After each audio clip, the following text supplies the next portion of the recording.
Yo, magandang buhay mga katinapay. Ayan, welcome na naman sa panibagong episode ng ating walang kakwenta-kwentang vlog. Ayan, at naimbitahan nga pala tayo ngayong araw na to para tumugtog sa kanilang event dito sa Camelot Hotel QC. Ayan, may grand ball tayo dito na a-attendan. Kaya watch out lang kayo hanggang sa last part ng video natin, guys. Let's go!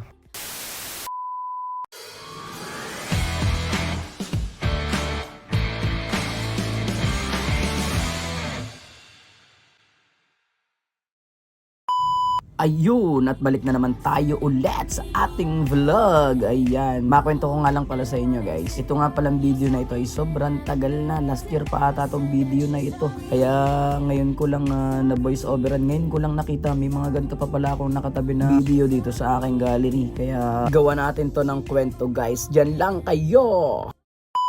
At ayun, biyahe na nga pala tayo, guys. Nandito na nga pala yung sundo namin. Ayan, sa pagkakataong ito, guys, meron tayong service from Camelot Hotel. Ayan, talagang sinundo pa tayo dito sa Lucena. Tapos dadalhin tayo ng Manila. Tapos ihahatid ulit tayo ng Lucena. Ayan, ganyan yung ating setup ng ating service ngayong araw na ito, guys. Kaya tara, samahan nyo kami hanggang sa last part ng video natin, guys. Biyahe na tayo!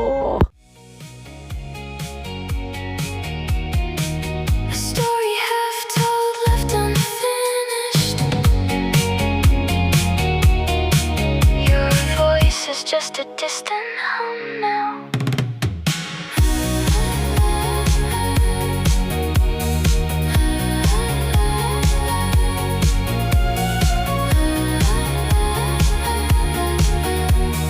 Painting golden strokes on the sky's canvas.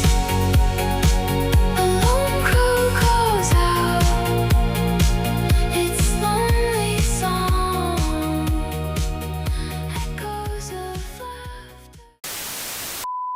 Ayun, at andito na nga pala tayo, guys, sa QC. Dito na tayo malapit sa Camelot Hotel. Ayan yung bandang kanan-kanan natin dito. Ayan, Camelot Hotel na po yan. Ayan, papasok na tayo dyan, guys. At mamaya-maya magi-start na daw po ang ating program, sabi ng ating client. Kaya wala na tayong inaksayang oras dyan, guys. Pumasok na tayo sa Camelot Hotel. Talaga namang napaka-ancient ng lugar na ito, guys. Napakaraming antiques dito sa hotel na to, guys. Pati flooring, pati yung mga design sa mga tabi-tabi, guys. Pag makakapasok kayo ng Camelot Hotel, guys, sobrang dami ditong mga sinaunang artifacts, yung mga gamit talaga dito parang mga sinauna, kaya napakagandang hotel nito. Siguro mga ano na to, mga late 80s na itong hotel na ito siguro, kung di ako nagkakamali. 70s, 80s itong hotel na ito, o baka mas old pa ito sa mga sinabi kong year, kaya talagang napakaganda ng hotel na ito, promise. Ayun, at inintroduce na nga pala tayo nung ating host dito. Ayan, maraming salamat po sa ating host. Ayan, magdedire-diretso na rin tayo, guys, dito. After nitong presentation na to, yung nasa LED wall, ay mag-i-start na rin po ang ating tugtugan. Kaya let's go! Sayawan na, everybody!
At ayun nga, guys, tapos na ang ating party. Ayan, maraming salamat nga pala sa lahat ng mga sumubaybay, yung mga bagong followers natin, guys. Talagang follow nyo lang po ako hanggang umabot tayo ng hundreds. Ayan, pa 100 na po natin yung aking followers, guys. Come on, please. Ayan, maraming salamat na po agad sa inyo in advance. God bless! Tinapay TV.